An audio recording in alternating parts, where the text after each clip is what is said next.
Bismillahirrahmanirrahim.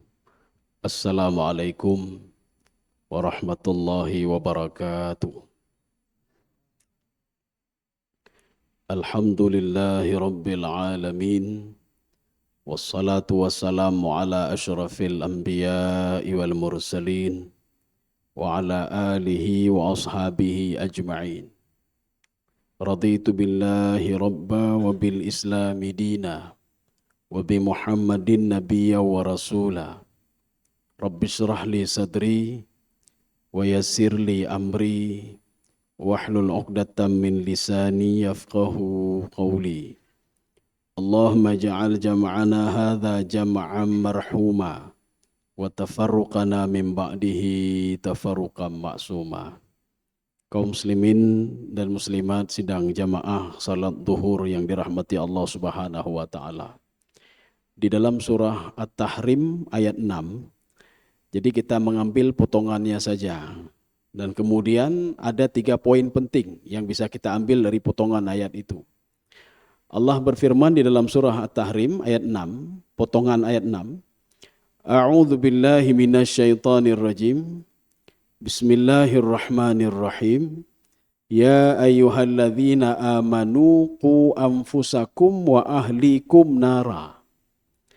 Poin yang pertama, Allah Subhanahu wa taala mengajak orang beriman. Ya ayyuhalladzina amanu.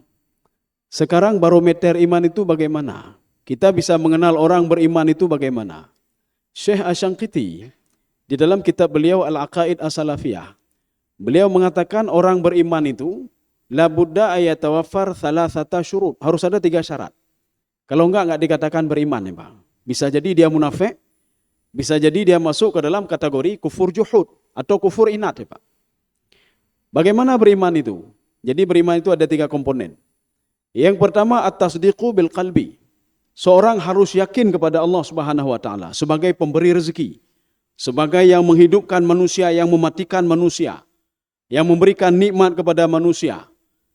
Jadi harus yakin itu. Maka kalau tidak yakin tidak bisa dikatakan beriman. Tapi enggak cukup dengan yakin saja. Kemudian yang kedua at-talaffuz bil lisan. Jadi harus kita ucapkan dengan lidah. Saya bersaksi tidak ada Tuhan selain Allah. Saya bersaksi yang menghidupkan saya, mematikan saya Allah. Saya bersaksi pemberi rezeki adalah Allah Subhanahu wa taala. Tidak cukup dengan 2 itu saja. Harus ada yang ketiga. Yang ketiga apa? Wa ta'malu bil jawarih. Kalau dia tadi sudah yakin, dia lafadzkan dengan lidahnya dan dia berbuat dengan anggota tubuhnya. Kalau dia yakin Allah itu pemberi rezeki, kalau dia yakin dengan mulutnya Allah tidak ada Tuhan selain Allah Subhanahu wa taala, maka Allah menuntut dia untuk beribadah.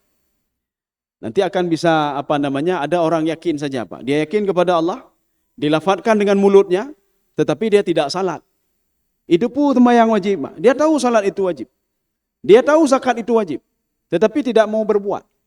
Ketika ditanya, kamu yakin kepada Allah? Saya yakin Allah pemberi rezeki, Allah yang menghidupkan, Allah yang mematikan, yang pesakit Allah, yang pepulih Allah Subhanahu wa taala. Dia lafadzkan dengan lidahnya, tapi salat tidak, apa-apa tidak ada, Pak. Bayar zakat tidak, kerit kan, Pak, urung kerit. Padahal dia tahu hukumnya. Ini orang ini namanya kufrul inat namanya. Kalau kita merujuk ke dalam tafsir Al-Qurtubi, Pak. Bagaimana kufrul inat? Inat ini artinya kerhule, Pak. Dia tahu salat wajib tapi tidak mau salat. Dia tahu zakat itu wajib tapi dia tidak bayar zakat. Dia tahu puasa Ramadan itu wajib tapi dia tidak mau berpuasa di bulan Ramadan. Nanti ada juga seorang yang melafadzkan dengan lidahnya seperti Abdullah bin Ubay. Abdullah bin Ubay, dia mengajak orang lain untuk bertempur di jalan Allah, untuk beribadah. Kemudian dia salat bersama Rasulullah. Dia juga berjihad bersama Rasulullah. Salah satu yang diikutinya apa? Ketika perang Khandak. Itu Abdullah bin Ubay. Tetapi hatinya tidak yakin kepada Allah Subhanahu wa taala. Nyo hati hana yakin, tetapi but lagi but raw kayan, ngepuput temayang na mendumna apa? Diucapkan dengan mulutnya. Itu orang munafik namanya. Kenapa? Hatinya tidak yakin kepada Allah. Gop temayang ci. Wate datanya kepu temayang nengku datanya apa? Untuk apa salat? Apa jawab dia? Allah gop temayang ci. Ya nembak. Tapi dia tidak yakin. Dia salat untuk siapa enggak yakin, yang penting temayang nembak. Ketika ditanya untuk apa bersedekah, home geyu sedekah dan bersedekah aja. Pernah pelipat ganda, hom, hana jelah. Dia enggak yakin kepada janji Allah di dalam Al-Quran. Ini yang pertama. Artinya poin pertama, yang diajak dialog oleh Allah adalah orang yang yakin kepada Allah. Dia lafadzkan dengan lidahnya. Dan dia melakukan perintah Allah atau larangan Allah dengan anggota tubuhnya. Kalau ini haram maka dia tinggalkan. Kalau ini halal maka dia lakukan. Kalau ini perintah dia lakukan. Ini poin yang pertama. Poin yang kedua. Qu anfusakum. Jagalah dirimu. Apa maksud qu anfusakum? Kalau kita melihat di dalam tafsir Jalalain, beliau mengatakan qu itu berasal dari makna waqayaqi wiqayah. Arti wiqayah apa? Menjaga diri, menahan diri. Itu yang ini oleh Allah Subhanahu wa taala. Bagaimana menjaga tangan supaya tidak menzalimi orang lain. Menjaga mata supaya tidak melihat maksiat. Makanya di dalam tafsir Jalalain, beliau mengatakan, untuk hidup nyaman, untuk hidup penuh dengan nikmat dunia akhirat, lakukanlah dua hal. Kalau kita melakukan dua hal ini, nyaman hidup kita, dunia akhirat nyaman, Pak. Ya. Tetapi kalau kurang satu saja, hati medakdu tapi tutah tapi, Pak. Ada orang dia selalu tahajud, baca Quran, selalu berdoa kepada Allah. Ya Allah, saya salat tak pernah tinggal, selalu di masjid. Saya salat sunnah juga. Saya juga bangun tahajud, saya baca Quran, saya juga bersedekah. Tetapi hati kenapa selalu gundah selalu? Kita coba introspeksi diri. Sejauh mana kejahatan yang sudah kita lakukan? Itu maknanya apa? Kita melakukan perintah Allah saja. Tetapi kejahatan, larangan yang Allah suruh untuk tinggalkan, tidak kita tinggalkan. Berarti ada masalah kita, Pak. Jadi makanya ketika seorang salat, dia ibadah dan lain sebagainya, tapi maksiat masih dia lakukan, maka ketenangan jiwa itu juga ada pada ketidaktenangan jiwa, Pak, ada sama dia. Gundah, susah. Kenapa? Dia patuh saja pada perintah Allah dan tidak meninggalkan apa yang dilarang oleh Allah. Atau dia berdoa kepada Allah, ya Allah, saya temecu hana, kalian maksiat hana, temenak gop hana, siapa hana ya Allah. Tapi kenapa masih gundah juga jiwa saya? Maka coba kita lihat dulu, kita jalankan perintah Allah enggak? Kita salat enggak? Apa yang disuruh oleh Allah Subhanahu wa taala? Berarti kalau kita cuma pandai meninggalkan larangannya saja, tidak pandai menjalankan perintahnya, hati juga gundah dan susah. Itu maknaku anfusakum. Di dalam Al-Qur'an Allah Subhanahu wa taala berfirman, "Wa kaifa tattaquna yauman yaj'alul wildana shiba." Untuk di padang mahsyar, bagaimana anggota tubuh kalian, itu makna wikayah tadi, Pak, bisa menjaga kalian, membela kalian di padang mahsyar kalau kalian di dunia cuma berbuat maksiat saja dan tidak menjalankan perintahku. Maka kalau kita di dunia ini, perintah Allah tidak kita jalankan, larangan tidak kita tinggalkan, atau kita menjalankan perintah dan larangan kita jalankan, dua-dua kita jalankan. Atau kita jalankan kita meninggalkan larangan, kemudian kita juga meninggalkan perintah. Kalau seperti itu, bagaimana mungkin tangan ini, anggota tubuh ini bisa membela kita nanti di padang mahsyar? Ya, Mbak. Jadi ini makna wa kaifa tattaquna yauma yaj'alul wildana shiba. Dan karena di padang mahsyar itu anak kecil bisa beruban. Gara-gara apa? Hana lamule nikmin, ya, Mbak. Sebenarnya uban anak kecil itu tumbuh setelah proses.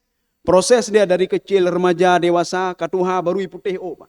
Nyo anak baru penaji, usia baru lahir sudah putih rambut. Begitu dahsyatnya hari kiamat. Saking dahsyatnya hari kiamat, kalau kita di dunia dulu hanya berbuat maksiat saja, anggota tubuh kita tidak bisa membela kita. Ini wa kaifa tattaqun. Itu makna qu anfusakum. Kalau kita merujuk lagi ke dalam tafsir yang lain, Pak. Makna qu anfusakum termasuk tafsir Ibnu Abbas. Apa kata Ibnu Abbas? Al-intihau amma nahakumullah. Wa ta'atu wa amila bitta'ah. Jadi yang dikatakan ku anfusakum itu sudah cukuplah berbuat maksiat itu. Baik pegak maksiat ya, Pak. Maksiat itu ada dua. Ada kalanya maksiat zahir. Tak talimi gop, tak temenak gop, tak kalian maksiat, tak ribah gop, ya, Pak. Itu maksiat zahir. Ada maksiat batin. Kiban maksiat batin, kueh ke gop, dengki ke gop. Kemudian apa? Ria dalam beribadah. Kemudian takabur dalam beribadah, sum'ah dalam beribadah. Ya, Pak. Itu dua maksiat tadi. Maka Ibnu Abbas mengatakan, sudah cukuplah maksiat itu. Karena katanya hana mejan pajan mati, Pak. Kapan kita meninggal dunia? Untuk mempersiapkan sesuatu itu, paling enggak di akhir hayat kita berbuat kebaikan. Belum tentu orang yang masuk rumah sakit cepat meninggal, Pak. Bisa saja mereka masuk rumah sakit sudah puluhan tahun, hanya meninggal cik. Kita yang tidak sakit, tiba-tiba meninggal. Contoh, Fir'aun laknatullah. Itu di dalam sejarah. Fir'aun tidak pernah sakit. Fir'aun yang mendidik, yang membesarkan Nabi Musa alaihissalam, selama 90 tahun tidak pernah sakit. Maka dia mengklaim diri dia sebagai Tuhan. Tetapi pada akhir hayatnya, hampir 90 itu, dia diberikan penyakit kanker mulut oleh Allah Subhanahu wa taala. Sehingga tidak bisa makan ini, tidak bisa menikmati ini, tidak bisa berbuat itu. Akhirnya apa? Dia mati dalam keadaan kufur dan syirik kepada Allah Subhanahu wa taala. Makanya kita sambil menunggu mati, beribadahlah kita. Buatlah kebaikan apa saja. Apakah kebaikan zahir atau kebaikan batin? Apakah kebaikan zahir menolong orang lain berbuat kebaikan-kebaikan? Atau kita meninggalkan maksiat? Atau kita itu bersifat apa? Sabar, itu juga ibadah hati, Pak. Atau kita jauhkan diri dari sifat riya. Maka ikhlaslah dalam beribadah. Itu maknaku anfusakum dalam versi tafsir Ibnu Abbas. Wa amila bita'ah. Dan lakukanlah amal perbuatan yang membuat kita itu bisa taat kepada Allah Subhanahu wa taala. Jadi kalau ingin menikmati dunia, Pak. Rugi sekali kalau kita hidup ini cuma orientasinya menikmati dunia. Kalau kita cuma orientasi menikmati dunia, berapa umur kita cuma bisa menikmati dunia? 50 tahun sudah meninggal dunia. Untuk apa menikmati dunia cuma 50 tahun? 60 tahun menikmati dunia, rugi. Kita kumpulkan harta 20 tahun, 30 tahun, 40 tahun. Hanya khusus untuk menikmati dunia itu saja. 60 tahun. Sengsara selama-lamanya. Maka Allah sudah berjanji kalau kamu patuh dan taat kepadaku. Dan meninggalkan apa yang aku larang. Dunia akhirat kamu itu bahagia, kata Allah Subhanahu wa ta'ala. Cuma nyokah semayang pidan. Kemudian maksiat pita pebutnya, Mbak. Itu makna ku anfusakum. Jagalah dirimu. Di dalam tafsir As-Sa'di, apa kata beliau? Makna ku anfusakum al-iltizamu bi amrillahi wa nahyihi. Kita itu menjalankan perintah Allah. Ini ada 3 poin di sini, Pak. Meninggalkan apa yang dilarang oleh Allah. Maka baik putus tahro, Pak. Yang buat susah itu kita sendiri. Ada enggak disuruh oleh Allah? Ada, berarti pebut, Pak. Nyo yang hana gayu pih pebut. Yang gelarang pih hana tak dengar, Pak. Jadi ketika Allah menyuruh salat, disuruh salat, berarti kita salat, Pak. Allah mengatakan jangan kamu berbuat curang. Jangan kamu ghibah orang lain. Kita tinggalkan, Pak. Kita tinggalkan. Itu kata Imam As-Sa'di, Pak. Poin kedua. Poin yang ketiga, wat taubah. Wat taubatu bima yaskhata bihillah wa yujabu al-azab bihi. Dan kita selalu bertaubat. Makna taubat apa? Bukan berarti kita sudah berbuat dosa besar, tidak. Artinya dalam hidup ini, hari-hari ini, pagi-pagi ini mungkin kita ada lihat maksiat. Atau kita ada ngomong macam-macam, Pak. Teruslah beristighfar habis salat. Habis semayang duk dah istighfar, astaghfirullahaladzim, astaghfirullahaladzim, astaghfirullahaladzim. Karena pada hakikatnya, setiap kita berbuat dosa, walaupun dosa itu kecil, bima kasabat rahina. Dosa tadi itu akan memunculkan azab di atas kepala kita, Pak. Hari ini buat dosa sedikit, lihat maksiat. Maka azab itu sudah ada di atas kepala manusia walaupun kecil. Besok buat maksiat lagi, sudah bertambah lagi dosanya. Besok berbuat lagi, bertambah lagi dosanya. Maka nanti terakumulasi, Bang. Selama 1 tahun, 2 tahun, 3 tahun, 10 tahun. Maka jangan terkejut. Ketika azab itu diturunkan semuanya oleh Allah Subhanahu wa ta'ala. Dan kita mengatakan, ya Allah, kenapa azab itu engkau berikan azab seperti ini kepada saya? Padahal kesalahan saya sedikit, betul sedikit. Tapi kamu sudah lakukan kejahatan itu selama 20 tahun. Nekalan maksiat 20 tahun kan nekalan maksiat.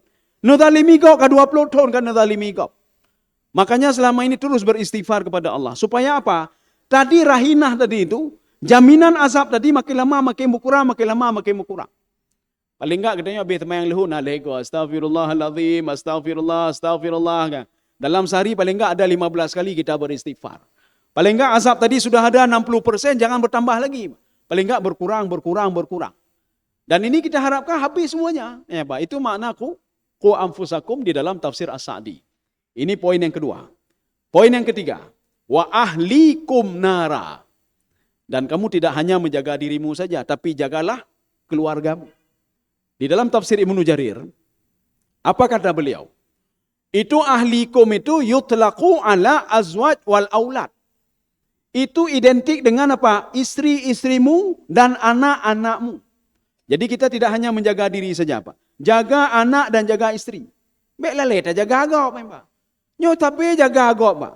Si pulang salah, Fatihah salah, je salah, habis apa salah agak. Anak roh tanya semayang. Inang ye baik buka aurat buka. Inang roh buka aurat, Pak. Paling enggak kita menjaga diri kita dulu. Nyo sedang semayang takalan le gop salah gop takalan, Pak. Nyo takalan salah roh le, salah roh, Pak. Dalam Fatihah apa salah kita? Dalam salat apa salah kita? Kemudian kita lihat anak dan isteri kita, apa salah anak dan isteri kita, Pak. Maka diberikan gambaran di dalam tafsir Al-Qurtubi, bagaimana cara menjaga anak dan isteri. Apa harus tak kemit habis? Tak kemit tak kalian je. Hana meceh kemit, Pak. Apa kata Imam Al-Qurtubi, Pak? Kata beliau, itu menjaga anak itu bil wasiyah, dengan wasiat. Nak, tak boleh buat maksiat nak ya. Kemudian nak, harus tutup aurat ya. Nak, ketika dipanggil salat ya. Nyan kita tak keng ke anak, Pak. Nyobek tahu roh gop anak tanya semayang. Tak nak gop anak pegang maksiat, Pak. Maka jaga diri dulu, Pak. Dan jaga keluarga dulu. Di dalam tafsir At-Tabari, apa kata beliau? Bagaimana cara menjaga keluarga? Ada dua cara kata beliau. Bita'limihim wa ta'dibihim. Ajarkan agama kepada anak. Ajarkan agama kepada isteri. Nyo lale tak purno gop anak roh itu pun tak pun, Pak. Nyo tak purno gop, bet tak purno bener gop. Anak roh hanya ibu anak roh, Pak. Anak gop tak purno kiban cara berwuduk dengan baik. Anak sendiri mewuduk dah hidup pun, Pak. Temayang hanya ni, Pak. Jadi artinya apa? Bita'limihim. Kenapa demikian? Anak ini bisa menuntut kita dia di padang mahsyar nanti, Pak. Maka di dalam sebuah hadis dalam kitab Riyadhus Shalihin, sesaleh apapun orang itu, ibadahnya seluak hebat apapun ibadahnya, kalau anaknya itu masuk ke dalam neraka, anaknya bisa menarik orang tuanya untuk masuk ke dalam neraka. Ini namanya awalik namanya. Ketika dia lewat di titik sirat itu ayahnya bisa ditarik oleh anaknya, Pak. Ya, bisa ditarik oleh anaknya. Tetapi di dalam hadis Imam Al-Bukhari, hadis ini ada juga di dalam Fathul Bari, Pak. Ini dikarang oleh Ibnu Hajar Al-Asqalani, Pak. Pada suatu hari, pada satu waktu, ketika semua sudah dihisab oleh Allah Subhanahu wa taala. Siapa masuk dalam surga, siapa masuk dalam neraka. Rupanya ada satu kelompok anak-anak saleh mereka masuk ke dalam surga. Ketika itu Allah memerintahkan kepada anak-anak saleh ini, udkhulul jannah. Masuklah kalian semua ke dalam surga. Anak-anak ini fa'abau, mereka tidak mau masuk. Akhirnya Allah menyuruh lagi yang kedua, udkhulul jannah, masuklah ke dalam surga. Anak-anak ini mengatakan kami tidak mau masuk. Sampai ketiga kali Allah mengatakan, kenapa tidak mau masuk ke dalam surga? Apa dijawab oleh anaknya itu, Pak? Anak-anak itu mengatakan, kami tidak mau masuk ke dalam surga. Sebab kenapa? Yang mengajarkan kami seperti ini, yang membuat kami dekat dengan Engkau ya Allah, kami beribadah kepada Engkau ya Allah, adalah orang tua kami yang sekarang berada di padang mahsyar yang akan Kau giring masuk ke dalam neraka ya Allah. Kami tidak ridha ya Allah. Kamu nyemahan hanya kamu tak mau dalam surga menyuhana gara-gara urunci kamu. Makanya Allah memerintahkan kepada para malaikat, coba cari orang tua dari anak-anak yang saleh ini, masukkan juga mereka ke dalam surga. Mafhum mukhalafahnya apa? Kalau ada anak-anak yang mau dibakar masuk dalam neraka, mereka akan protes juga kepada Allah. Ya Allah, kamu hana ridha ya Allah tamu dalam neraka. Ya hantai purno bud kamu ya Allah. Ya hantai purno semayang kamu ya Allah. Ya hantai purno kamu agama ya Allah. Kami tidak mau ya Allah. Kalau ayah kami dan ibu kami masuk ke dalam surga ya Allah. Jadi bagaimana? Ambil mereka juga masukkan ke dalam neraka bersama kami. Ya, Pak. Jadi makanya akhir ayat itu nara qu anfusakum wa ahlikum nara, tidak pakai alif lam. Nanti ada yang pakai alif lam. Kenapa tidak pakai alif lam? Karena nanti ada ayat lain yang pakai alif lam, an-nar. Ini tidak pakai alif lam, naran. Di ayat lain naran talazza. Maka di dalam tafsir Zamakhsyari apa kata beliau? An-nakiratu tadullu ala tahwif wa tahwil. Itu kalimat itu nak pakai alif lam, itu menunjukkan apa? Supaya untuk menakut-nakuti manusia. Supaya kalian di padang mahsyar tidak dituntut oleh anak, supaya nanti ketika anak kalian masuk ke dalam neraka tidak menarik kalian dan menuntut kalian, maka dari sekarang jagalah dirimu. Supaya nanti di padang mahsyar anggota tubuhmu bisa menolongmu, sekarang buatlah kebaikan-kebaikan kata Allah Subhanahu wa taala. Supaya apa? Di padang mahsyar ji tolong anggota tubuh katanya, Pak. Maka Rasulullah mengatakan, air air mata yang keluar dari seorang itu ketika dia bangun malam, karena takut kepada Allah, Rasulullah mengatakan haram air mata itu dibakar oleh api neraka. Orang yang bersedekah, haram tangannya dibakar oleh api neraka. Bakar, jaronyo bela katanya, Pak. Matanya bela katanya. Maka kalau kita tidak berbuat kebaikan di dunia, so yang bela katanya Allah, so yang bela katanya, ane katanya. Maka ane katanya seret katanya dalam neraka. So bela katanya, harta katanya, jabatan katanya. Hanayum jabatan ini, halaka anni maliyah. Habis peng-peng lu, habis harta lu, haji itu long-long. Ya, nih, Pak. Kaum muslimin sedang jamaah salat duhur yang dirahmati Allah. Mudah-mudahan menjadi ibrah ya, bagi saya sendiri dan jamaah sekalian. Artinya kita selalu menjaga dirilah dan jaga keluarga juga. Sambil tapreh katanya meninggai dunia, ya, Pak. Sambil tapreh meninggai dunia, buatlah kebaikan-kebaikan. Hana panjang-panjang dah, Pak. Paling-paling 60, 70, 80 kapikun, Pak. 30 katu oro, katu i dalam pempes, Pak. Puyak nikmati dunia menyok i dalam pempes hana tepu-tepu le, Pak. Maka kita berdoa juga Allah. Ya Allah menunjuk sehat ke lu ni Allah. Berkahilah umur saya. Jadi jangan minta panjang umur, Pak. Untuk apa panjang umur? Kalau umur dalam panjang umur itu maksiat selalu, Pak. Dan makin bertambah dosa-dosa kita. Untuk apa? Mudah-mudahan ada manfaat bagi saya sendiri jemaah sekalian. Subhanakallah bihamdika. Asyhadu an la ilaha illa anta astaghfiruka wa atubu ilaik. Assalamualaikum warahmatullahi wabarakatuh.